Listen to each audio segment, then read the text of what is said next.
podcast orang-orang sok pintar tapi pikirannya pas-pasan. Hari ini kita bakalan bahas politik, tapi sebelum bahas politik itu aku mau nih perkenalan dengan teman-teman di sini. Tapi dulu dari aku gak sih?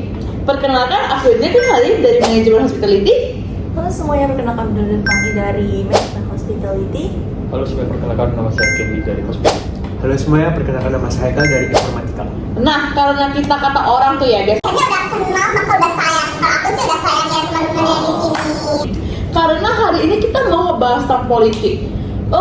Aku penasaran nih, kalau dari kata politik nih, di kepala teman-teman tuh politik itu bagaimana sih jalannya? Menurut aku ini topiknya berat banget sih jujur.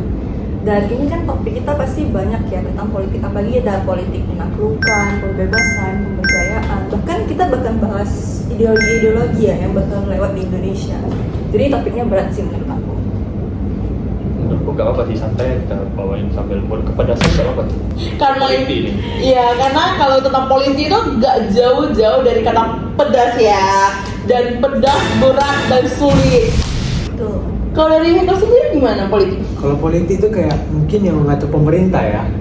Wow, ambil Jadi- tentang politik. Langsung aja yuk, siapkan pikiran, siapkan minum, kita gas. Yes go. Kalau ngomong penaklukan nih, teman-teman. Tadi soalnya aku denger nih dari kata-kata Delo itu ada penaklukan. Aku jadi kayak, penaklukan tuh gimana? Soalnya kalau dari aku sendiri itu penaklukan itu lebih ke tentang penjajahan. Aku keinget dulunya Indonesia pernah dijajah sama negara-negara lain, itu paling sering sih. Betul. Kayak misalnya nih, kita kan tahu sendiri ya, Indonesia tuh pernah dijajah sama Belanda, penjajahan Belanda, kolonialisme Belanda. 350 tahun yang lalu kan kita tahu sendiri kayak misalnya Belanda itu menjajah Indonesia. Itu salah satu bentuk di mana kita tuh dikuasai. Berarti itu kayak penaklukan itu salah satu bentuk penguasaan wilayah. Itu menurut aku sih. Kira-kira Indonesia tuh pernah dijajah? Aku mau bahas banget sih tentang itu, tapi jangan dulu deh, itu masih dagingnya. Ya. Tapi penaklukan itu pasti yang kayak ambil sumber daya alam. Apalagi kita tahu Indonesia itu banyak kali ya sumber dayanya, kayak rempah-rempahnya, sumber daya tambangnya banyak kali. Aku setuju banget sih, karena di Indonesia tuh kita tahu banget bahwasannya yang paling kaya dari Indonesia tuh dari negara-negara lain juga sering dengar tentang bahan-bahannya, rempah-rempahnya. Tapi selain dari sumber daya itu ya, aku lihat nih di Indonesia tuh banyak banget tentang orang penaklukan itu dari budaya. Kalian tau gak sih di negara Indonesia itu kayak anak kecil lebih suka banget ataupun kayak ngefans banget sama idol K-pop yang Korea sana daripada sama lebih tahu tentang pahlawan kita sendiri. Sedangkan kalau pahlawan kita sendiri juga bisa jadi kita idol kan, jadi kita inspirasi kan. Kemarin kalau salah aku nanya anak anak SD, aku tanya siapa Patimura, dia bilang itu bukan boyband Korea ya, Kak? Katanya gitu. Gimana itu? Ternyata kayak dari hal-hal kecil itu kita juga barusan tahu bahwasannya banyak banget dari budaya, apalagi dari apa tuh produk-produk brand lokal itu banyak banget bahwasannya di negara Indonesia banyak banget lebih cinta produk brand luar negeri daripada di lokal. Padahal itu salah satu bentuk penaklukan juga ya, penaklukan modern juga. Karena kan salah satu bentuknya itu dimana kita tahu sendiri kalau misalnya kayak produk-produk luar segala macam itu kan kita bentuknya jadinya import ya, jadi ekspor jadi berkurang. Jadi penguasaannya itu jadi kayak dari produk luar itu lebih banyak masuk di Indonesia. Secara Berarti- kita dikuasai sih. Ya, berarti intinya penaklukan itu gak secara visi aja ya, bisa juga kayak sekarang modern itu melalui teknologi, melalui barang-barang yang kita pakai sehari-hari lah.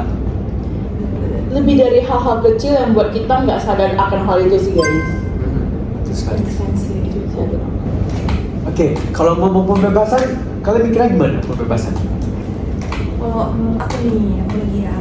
Kalau misalnya menurut aku pembebasan sendiri tuh kayak mungkin hak-hak bebas masyarakat yang dikasih sama pemerintah. Jadi kayak jaminan keamanan, kebebasan untuk misalnya kayak keluar rumah atau mungkin lebih terjamin gitu sih kebebasan dari ngomong apapun bebas asal mungkin nggak menyinggung orang lain. Jadi nggak menyinggung kebebasan orang lain. Itu sih. Kalau contoh pembebasan kayak UU PPKS sih, yang kayak pelecehan-pelecehan itu. Oh, melindungi korban-korban pelecehan. Ya, itu benar sekali sih. Tapi aku juga ada contoh lain yang sering banget terjadi dulu. Mungkin dulu sampai sekarang aku kurang tahu ya.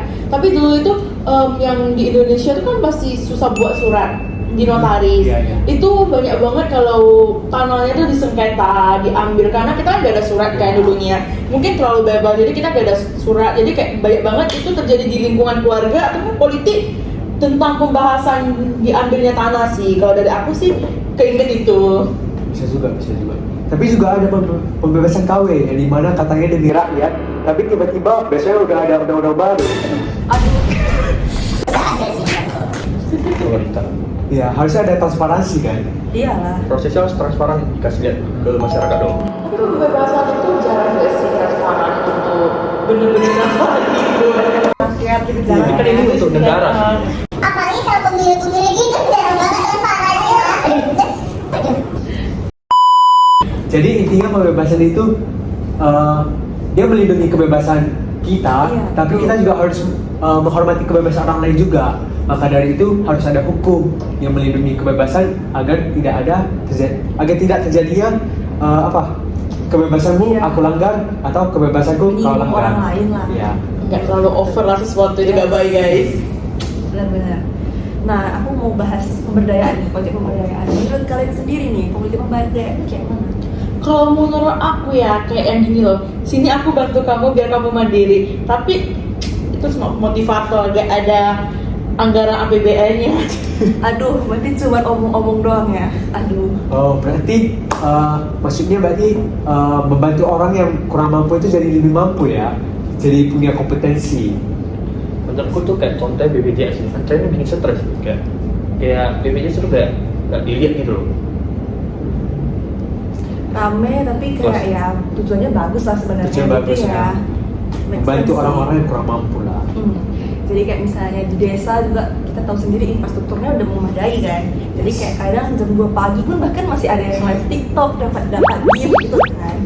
Nah itu salah satu bentuknya mungkin kan kalau misalnya kayak kurir, infrastruktur yang memadai dapat ya kan. Kalau misalnya kita mau pesen barang dampaknya cepet. Kita nggak usah nunggu kurirnya untuk lewat jalan-jalan kolong gitu kan. Tapi mungkin bagusnya dari pemberdayaan ini kita jadi tahu gak sih tentang sudah berkembangnya teknologi yang kita tahu di Papua sana aja seperti yang aku tahu mereka aja udah bisa buat video TikTok. Kita jadi tahu kan nggak semua orang bisa langsung ke sana kan. Yes. Dengan biaya-biaya kita jadi tahu sih maksudnya di sana kehidupannya mana, cara makan mereka. Mungkin salah satu dari bagusnya pemberdayaan itu sih, kalau makin dikembangkan mungkin makin lebih bagus, kita lebih tahu gimana kehidupan mereka. Kayak seperti yang dia bilang juga infrastrukturnya bagus, kita lebih saling ke kota-kota lain juga lebih gampang lah.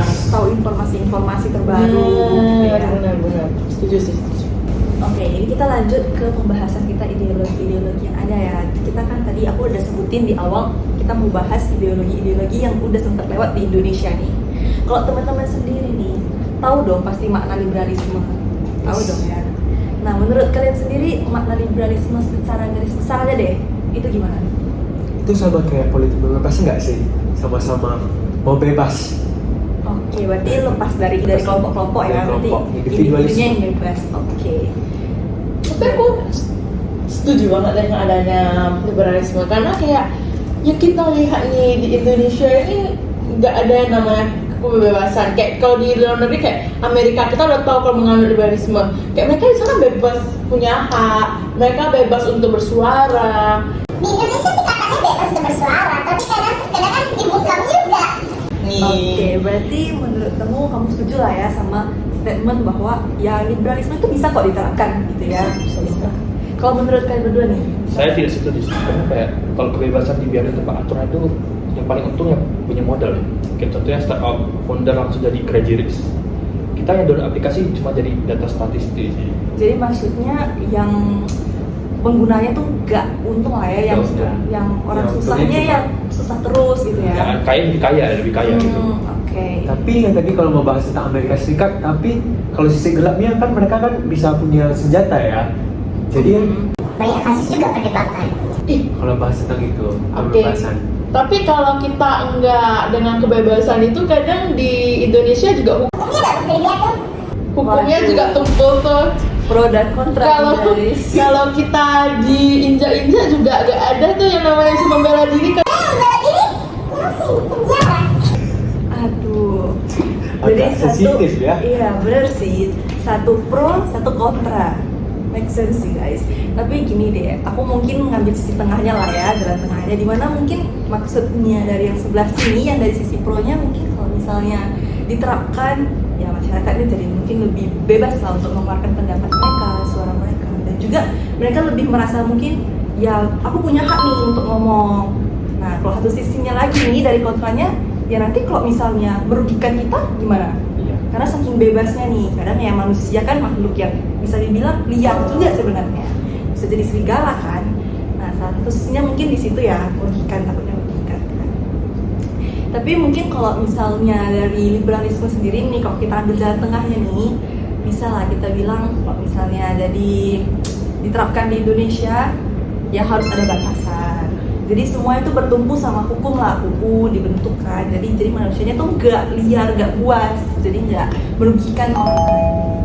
Make sense gak? Make sense. Berarti yang kayak kebebasan ya, Yes. yang kayak nggak boleh kebebasanmu nggak saya ganggu, merugikan kamu orang nggak ganggu lain. Iya, kebebasanku juga. benar Ya. sih. Nah, kita tadi udah berantem nih tentang liberalisme. Kayaknya udah cukup dari kita berantemnya. Aku pengen banget pindah ke sosialisme karena menurut aku sosialisme itu mungkin paling gampang deh semuanya. Karena tentang manusia atau paling kompleks. Kompleks sih. Kompleks ya. Nggak gitu simple sih. Jadi sosialisme itu kayak percaya bahwa masyarakat itu harus maju sama-sama, nggak ada yang ketinggalan. Jadi kalau mau berkembang itu berkembang sama-sama semua. Menurutku nggak bisa sih. Soalnya kan setiap manusia tuh punya kompetensi berbeda-beda gitu. Itu menurut kamu di Indonesia ya? Yes. Jadi mungkin nggak kalau misalnya di Indonesia nih ada kayak gitu sosialisme diterapkan gitu? Kalau mungkin ya mungkin aja, Mungkin. Saya rasa nggak mungkin. Soalnya SDM di Indonesia kan agak, kalian tahu lah sendiri kan dari gimana SDM. Iya, aduh. Aku juga rasanya nggak mungkin ya guys, karena menurut aku itu kalau terlalu banyak subsidi itu anggaran kita itu terlalu banyak dan pemerintah tuh lebih stres. Apalagi kalau dikit-dikit ada yang korupsi, mungkin makin memberatkan negara ya. Tapi sebenarnya ada contoh nyatanya loh. Contohnya seperti negara tetangga kita yaitu Singapura. Walaupun dia negara kecil tapi bisa maju banget. Walaupun pajaknya tinggi, tapi keuntungannya itu sekolahnya lebih murah, fasilitasnya juga bisa dinikmati oleh rakyatnya gitu. Menurutku nggak bisa disamakan. Soalnya Singapura itu kan penduduknya nggak sebanyak Indonesia gitu. Beberapa kali lipat. Oke, mungkin dari segi kompetensinya juga gitu ya.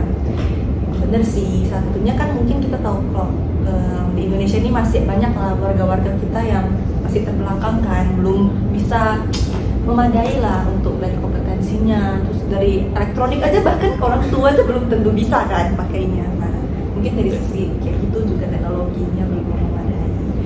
Cuman ya satu sisinya sosialisme ini menurut aku mungkin bisa juga diterapkan di Indonesia. Karena kan kita tujuannya sebenarnya sama-sama bangun lah, istilahnya sama-sama naik ya dari segi ekonomi, pendapatan. Tapi mungkin lebih ke fasilitas yang disediakan sama pemerintahnya, mungkin dari fasilitas kayak sekolah gratis, pendidikan gratis, mungkin lebih dari sana sih yang bisa membantu masyarakat kita lebih memadai. Mungkin lebih dari sana. Aku ya keinget makan gizi gratis dan Nah itu salah satu bentuknya kan, mungkin itu bisa sih sosialismenya. Tujuannya sebenarnya bagus kan, tapi kan itu istilahnya subsidi juga dong secara langsung. Itu bisa bantu perkembangan kita lah di sosialismenya. Setiap masyarakatnya juga membantu. Terus ya emang iya pasti ada pro dan kontra. Berarti pro-nya itu kayak mengatasi kesenjangan sosial lah ya. Yes. Kontranya ya mungkin itu ya agak sulit sih. lebih ke warga negara kita itu belum SDM yang belum siap dengan semua yang jadi, karena kita lihat dari FBG yang baru terjadi aja banyak banget pro dan kontra itu banyak banget terjadi di sini.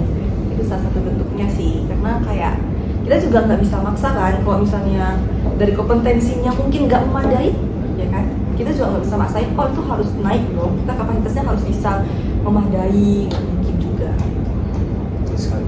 Oke, next itu adalah komunisme. Nah, bedanya sama sosialisme itu apa sih? Kalau sosialisme itu kan negara yang ikut bantu-bantu kesejahteraannya. Kayak di Swedia itu kayak pendidikan gratis, kesehatannya gratis, tapi tetap masih bisa sama-sama gitu, kayak lebih barengan lah seperti yang kita tahu di sosialisme. Tapi kalau komunisme ini lebih beda karena dia kan kayak lebih versi susahnya karena itu semua diatur oleh pemerintah, apa-apa dari pemerintah, dan yang dipegang teguh itu pemerintah. Jadi kayak yang kita tahu di negara Korea Utara, mungkin komunisme yang kita lihat di sekarang itu yang paling sering di Korea Utara. Tapi kan guys, kalau setelah dimikir-mikir nih, aku agak lumayan pro nih dengan komunisme karena sabar. Wah, Aduh. Udah mulai nih. Komunisme ini kan kayak kita lebih bisa, contohnya ini orang yang bekerja itu lebih bisa setara gak sih gajinya, karena kan semua diatur dari pemerintah, gak ada tuh yang namanya ada kesenjangan dari gaji ataupun dari hal-hal lain seperti kayak aku lihat keuangannya pun lebih teratur sih, lebih stabil sih, karena kan ibarat katanya kayak semuanya adil, jadi yang urus itu hanya yang satu, yaitu pemerintah doang, nggak yang berbeda-beda kayak jangan yang bilang kayak ada yang memiliki uang lebih dia yang atur, enggak sih. Menurut aku komunisme itu kayak pro-nya di sana sih, lebih oke-nya. Nggak setuju sih. Soalnya kalau misalnya semua kaya gitu kan, setara gitu, siklus dunia ekonomi nggak jalan terus. iya juga sih. Kayak negara korup gitu, masa nonton drakor nggak boleh dikekang gitu sama pemerintah negara gitu? Waduh, Itu hal tidak wajar ya sih. Kita nontonnya nggak boleh. iya sih. Jadi berarti dia ini kayak tentang liberalisme banget lah ya, komunisme ini ya. Benar-benar make sense. Kayak Jadi orang kalau- kayak manusia paling pintar harusnya lebih dominan dong daripada yang biasa gitu. Masa semua setara?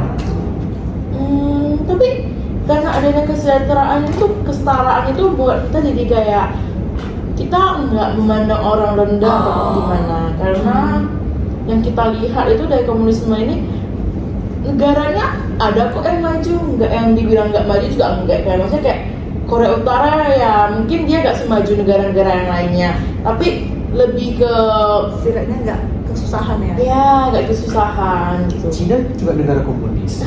Dan bisa maju sekarang bahkan kita tahu lebih maju dari Amerika sana, dan teknologi mereka wah, ya sangat keren canggih. banget. Iya. Jadi kalau misalnya seandainya nih di Indonesia dibuat komunisme, setuju? Ah, Ya seperti kita tahu sih semuanya ada pro dan kontranya. Oke, Cuma aku lebih pro sih. pro ya. Emang kalau di Indonesia diterapkan kalian mau gitu? Kayak nggak bebas gitu loh. Masa Semua TikTok? diatur. Bener. Iya. Masa TikTok Iya. diblokir kok kayak di Cina itu? TikTok diblokir loh. Iya, Itu kalau nggak wajar ya. benar. Tapi kadang karena TikTok diblokir itu membuat adanya ekonominya itu paham nggak sih bahwasannya kayak Tapi mereka di sana punya Douyin sih. iya, mereka punya aplikasi lain sih misalnya di Iya, TikTok. maksudnya ada Iya, alternatifnya. mereka lebih cinta produk lokal sih. iya, Iya. maksud aku lebih ke arah bahwasannya mereka mempunyai buat yang produk mereka sendiri yang buat ekonomi mereka stabil, dan mereka enggak yang mencintai produk lain. Kayak mereka bisa berkembang dengan mereka sendiri lah, dengan negara mereka sendiri. Dan itu mungkin ada baiknya daripada kita mencintai produk negara lain buat negara makin kaya. Oke. Jadi sebenarnya ini antara sosialisme sama liberal sama komunisme ini beda tipis lah ya. Dimana kayak sosialisme itu lebih ke pemataran modern. Jadi itu semua kayak ya gimana ikutin flow lah gitu ya. Sedangkan kalau komunisme ini lebih dihandle ataupun kayak dikuasai sama negara gitu ya semuanya. Oke. Jadi ini antara pro dan kontranya. Jadi kalau menurut kalian di Indonesia ya plus minus lah gitu ya. Bisa. Nah, selanjutnya ya tentang fasisme. Jujur aku tertarik banget sih dengan fasisme ini, karena kayak tadi ada kita senggol-senggol di komunisme. Karena seperti yang kita tahu fasisme itu kayak cinta tanah air. Apalagi aku tuh setuju banget yang namanya pemerintah yang pegang semuanya. Karena kita tahu bahwasanya kita pakai fasisme ini kan cinta tanah air. Kayak kita harus tetap brand lokal, kita apa-apa harus dari negara kita. Jujur aku kayak pro banget di sini. Bahwasanya kan dari negara kita sendiri nih, kita tahu kayak SDM-nya itu sebenarnya kurang, dan dengan dengan cinta negaranya sendiri kan. Mungkin dengan diterapkannya fasisme, kita bisa lebih mencintai negara kita dengan cara produk lokal, lagu-lagu dari Indonesia sendiri lebih terkenal, mungkin bisa go internasional seperti yang dari negara-negara lainnya. Kalau kalian ada nggak sih yang sama kayak aku yang pro dengan fasisme ini? Aduh, jadi berarti cinta tanah air ya. Aduh. Sebenarnya kalau dibilang cinta tanah air iya, tapi ini lebih Ekstrim, ya? ekstrem gitu loh. Dia beda sama nasionalisme sebenarnya, karena dia kayak Level up-nya lah. level up gitu, kayak kalau misalnya lu bela dikit langsung dianggap sebagai pengkhianat gitu loh. Jadi dia kayak terlalu apalah Obses ya, sama ekstrem gitu, negara. dia obses gitu. Bisa dibilang lebih obses dengan komunisme? Bisa jadi, ya lebih obses sebenarnya fasisme. Mungkin bener sih seperti kata orangnya, fasisme itu bagus tapi jangan berlebihan. Ya, Tapi itu itu berlebihan. Iya, berlebihan. Berlebihan sih benar. Contohnya kayak kota Medan gitu, mana bisa gitu kayak fasisme gitu. Masyarakatnya juga mensupport gitu, kayak misalnya pemerintah buat proyek gitu, ada rakyat besi gitu tengah malam, pagi-pagi pun ada rakyat besi, gimana itu? Gimana bisa fasisme gitu? Sebenarnya sih kalau dibilang cinta tanah, sebenarnya kalau yang itu lebih ke arah fasisme ini memang nggak bisa diterapkan di Indonesia. Tapi kalau yang rebus itu kayak lebih ke SDM kita juga kurang. Individunya Ya, individunya juga kurang, SDM-nya juga kurang. Karena fasisme ini seperti yang Haikal bilang juga berlebihan itu memang nggak baik. Karena nanti kita mungkin kayak hanya ingin menonton film dari luar negeri untuk mencari inspirasi, tapi bisa dibilang kayak pengkhianat. Itu memang nggak bagus. Tapi sebenarnya bisa juga diterapkan karena kalau di Indonesia bisa juga sih guys. Karena kan kayak negara kita itu nggak ada cinta tanah air gitu loh. Kayak kurangnya SDM itu cinta tanah airnya sendiri loh. ya kalau bisa diterapkan gitu, maksudnya cinta tanah air lah ya masyarakatnya. Iya. Kalau kayak gitu mending nasionalisme dong. Lebih Iya bagus kan? nasionalisme sebenarnya. Ya. Fasisme itu kayak Korea Utara sebenarnya. Iya, hampir mirip Iya, ya. di mana-mana kayak nonton drakor tadi dilarang kan, Iya. dilarang, Bukan nonton kayak esensi. K-pop nggak boleh. Yes. Kebebasan kayak terlalu dibatasi banget di sana. Kan manusia tuh perlu kebebasan, mana bebas gitu. Iya, mana bebas. Tapi satu sisi ya benar juga sih kalau misalnya memang kita tahu kalau misalnya dikit-dikit di Indonesia itu TikTok gitu ya, ataupun dari kayak manapun sosial media, pasti kalau misalnya ada video orang Jepang atau video mana orang luar yang memang mempromosikan negara mereka, apa ya namanya, kayak mengekspor lah negara Bener mereka. Nah itu pujian kan, biasanya kalau sama mereka pujian. Giliran orang Indonesia yang komentar beda lagi kalau di Indonesia, pasti menjatuhkan. Memang Iya. benar di satu sisi nggak ada cinta tanah air banyak kan ya. Tapi kalau memang pengen menimbulkan tanah air, mungkin lebih dominan bagusnya di nasionalisme sih. Jadi itu nggak yang over, tapi juga jangan sampai menghina negara sendiri sih. Karena itu salah satu bentuk kita lihat sendiri kayak di TikTok itu, kayak saya miris ya, karena negara kita sendiri dijatuhkan sama masyarakatnya sendiri, jelek-jelekin sama negaranya sendiri kan, masyarakat itu. Sebenarnya dari fasisme ini kayak dari Indonesia tuh dari hal kecil tuh sering banget kayak DPR-nya itu harusnya pro ke suara rakyat, tapi malah lebih sering ke pro ke pemerintah biar untuk mendapatkan uang. Ibaratnya itu kayak temannya sebenarnya sama kita, tapi malah nongkrong sama musuh. Iya, benar. Jadi sebenarnya fasisme ini agak-agak relate juga ya. Agak Iya, gimana gitu relate ya. sih, tapi ya tipis-tipis lah. Oke, kita bahas tentang Islamisme. Nah, disclaimer ya, Islamisme sama Islam itu beda. Kalau Islam itu mengajarkan kepada kayak lebih ngatur tentang apa ya, pemeluknya, tentang akhlak lah, hubungan sosialnya lah, moral gitu. Kalau Islamisme itu kayak mau mengubah sistem pemerintahan itu jadi kayak lebih dominan ke Islam itu. Disclaimer. Nah, menurut kalian itu gimana? Kalau dari aku ya, untuk kita jangan bilang Islam aja. Dari untuk agama apapun itu kalau berlebihan di suatu negara itu gak baik banget. Karena seperti yang kita tahu itu negara itu penduduknya banyak, dengan agama yang beragam. Seperti contohnya Indonesia, kita tuh ada namanya Bhinneka Tunggal Ika, berbeda-beda tapi satu. Dari itu aja kita udah tahu bahwasanya kita gak bisa menerapkan satu agama di negara itu sih. Karena kita harus saling menghargai untuk di sesama rakyat, manusia, ataupun dengan pemerintah, semua kita harus saling menghargai. Jadi kalau adanya satu agama untuk diterapkan di negara, aku benar-benar nggak setuju banget. Apalagi Agama kita negara apapun beragam itu, ya. Ya, agama apapun itu, di luar dari agama Islam dan apapun itu, aku benar-benar nggak setuju banget. Menurut kalian kalau misalnya Islamisme ini diterapkan di Indonesia misalnya, kan Indonesia mayoritas kan, tahu gak sekarang ini mayoritasnya? Gak bisa sih, karena kan kita gak cuma satu agama aja, kita punya banyak agama, punya 6 agama loh di Iya, Indonesia. benar. Gak bisa. Nggak akan bisa sih, karena dari pemerintah aja udah buat Bhinneka Tunggal Ika. Iya, benar. Nggak bisa Nggak banget. bisa sih, aku juga nggak bisa. Karena ya seperti kayak yang dibilang sama Jack yang sebelumnya, Bhinneka Tunggal Ika kan memang. Karena kalau misalnya fokus di satu agama doang, gimana dengan agama yang lain? Gitu. Pasti kan jadinya jomplang ya istilahnya gitu. Jadinya kayaknya agama lain yang bukan terpilih nih agamanya, itu pasti ngerasa dikucilkan. Salah satunya Tertindas lah ya. tertindas kan. Jadinya kayak, ih, aku bukan agama ini, kenapa aku harus ikut agama orang ini gitu loh. Itu salah satu kesenjangan sih. Jadinya kalau bisa ya jangan sih, agama apapun itu lah. Tapi aku mau tanya, Islamisme ini kalau di kota Aceh itu termasuk gak ya? Aku jadi penasaran. Masuk sih sebenarnya. Karena kan di sana kan semua syariat Islam ya, Iya sih, hukumnya. benar. Kayak harus pakai hijab, perempuannya kayak mau agama apapun harus pakai hijab juga di sana. Iya sih, karena aku jadi teringat di sana karena seperti yang kita tahu dari kota manapun itu kita selalu menghargai bahwasannya di Islam itu lumayan berbeda dengan kota-kota lainnya. Kita kalau sebagai dari kota lain pun kesana pun pasti berpakaiannya Lebih rapi, sopan. lebih sopan. Karena kita di Indonesia juga bener sih kata orang Indonesia itu banyak agama, jadi kita harus saling menghargai agama-agama orang, cara berpakaian orang. Tapi aku jadi keinget dengan Konservatisme. ya, yang jadi tentang budaya berbeda. Maksudnya kayak terlalu banyak budaya itu juga bisa di Aceh ya?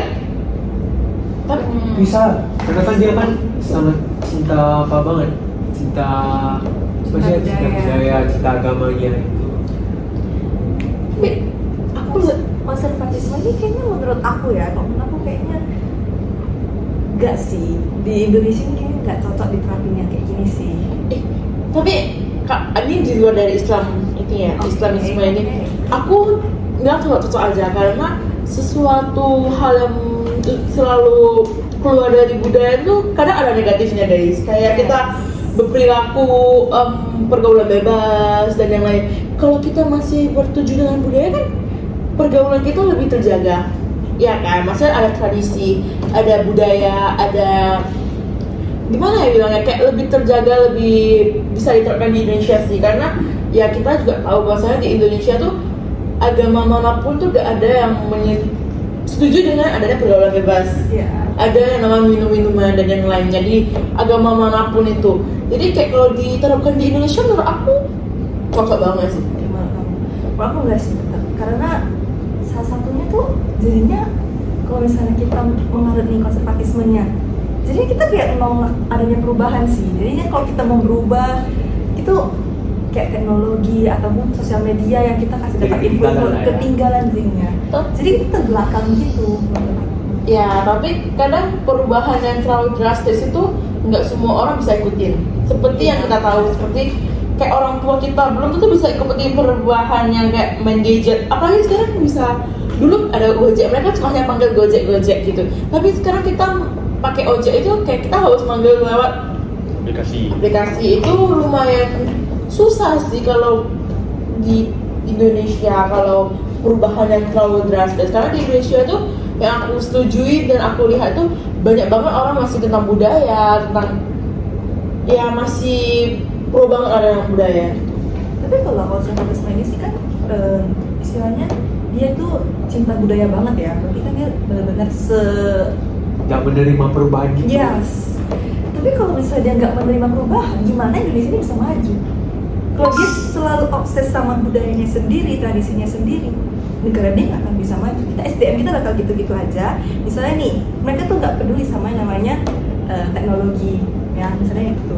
Kita bisa mau bangun suatu kayak mungkin HP atau apa, kita udah dapat nih informasi dari luar nih, kita ada ini.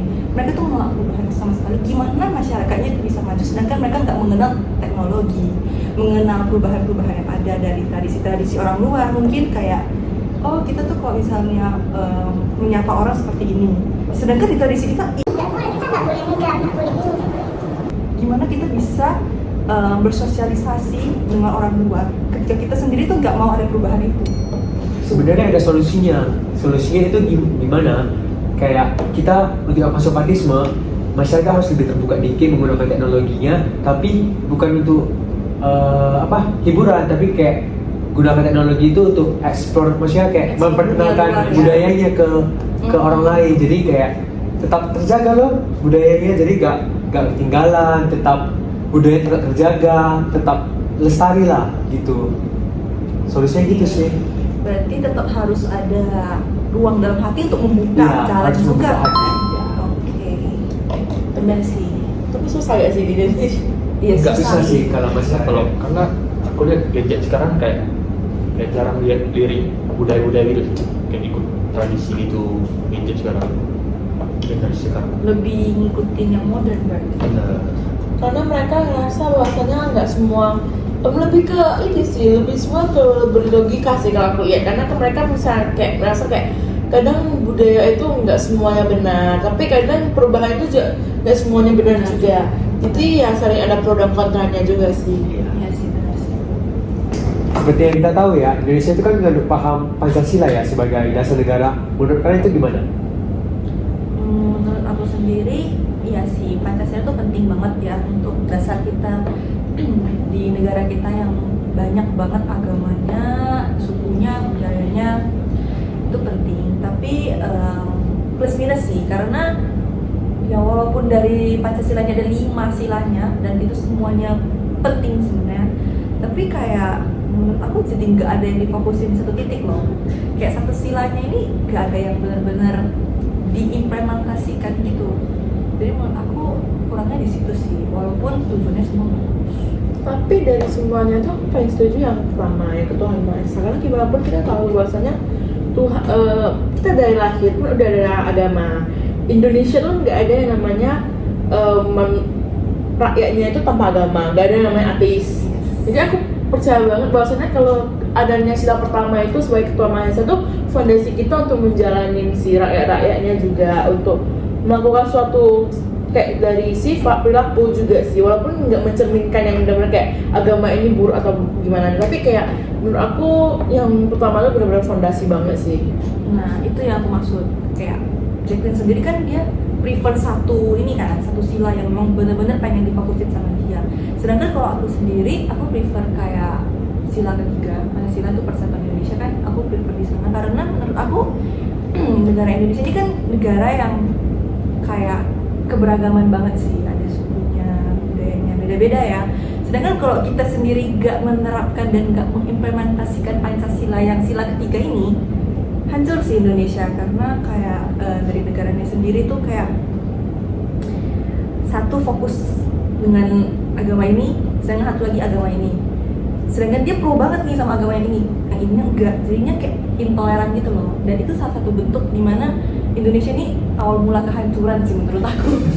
Karena kalau kayak gitu, ya gimana kan negara kita bisa bersatu kan. Jadi aku sila ketiga sih malah yang harus difokusin, karena banyak banget sekarang masyarakat kita yang bahkan gak ada toleransinya. Menurutku itu sila kelima sih yang paling oke. Keadilan sosial bagi seluruh rakyat, karena supaya kesenjangan ekonomi itu berkurang gitu. Karena kayak rakyat tuh harus keadilan harus merata gitu sih, nggak bisa kayak setengah gitu merata, yang kayak penduduk yang agak ekonominya mencukupi gitu sih. Kalau aku sila kedua, kemanusiaan yang adil dan beradab, itu maksudnya berarti setiap orang itu punya hak yang sama. Jadi kayak lu punya hak untuk memilih siapa aja yang memilih siapa yang mau jadi presidennya, hak untuk berpendapat. Jadi kayak semua itu setara kalau yang sila kedua. Berarti setuju ya sama statement Iya. aku yang harus fokus di satu sila doang. Jadi kita serahkan kepada pemerintah aja lah ya, Yes. yang mana satu yang mereka pilih. Benar. Nah, kalau ngomong-ngomong tentang Indonesia, nah kalian ada saran nggak untuk Indonesia itu gimana? Ada. Kalau dari aku itu yang pertama itu harus transparansi sih. Kayak jangan buat tengah malam, tiba-tiba udah ada. Oh gitu. iya, benar. Jadi rakyat itu harus dilibatkan dalam membuat UU kalau menurut aku.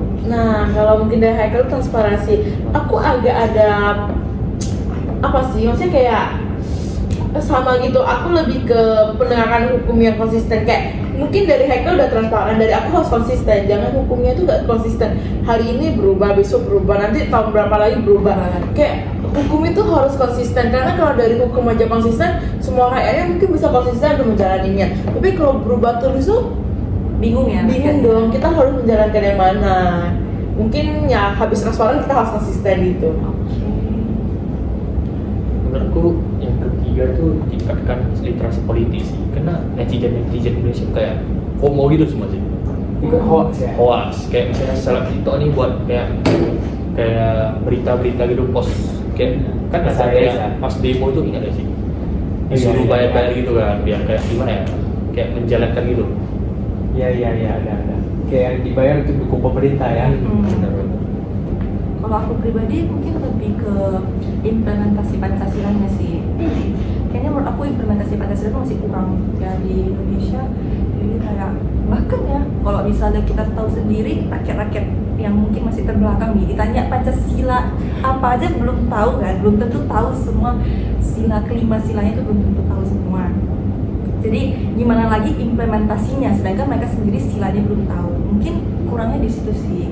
Mungkin kalau dari segi pendidikan, mungkin untuk tenaga kerja seperti guru yang memang pendidik itu lebih fokuskan di pengenalan Pancasilanya memang harus ditegaskan, dan juga untuk pengimplementasiannya juga harus ada sih. Berarti bukan sebagai hafalan aja di upacara ya, Yes, tapi harus ada implementasinya. yes. Oke. Aku nggak nyangka sih ternyata kita bahas politik bisa seseru ini, dan udah selama ini kita bahasnya ngobrol barengnya.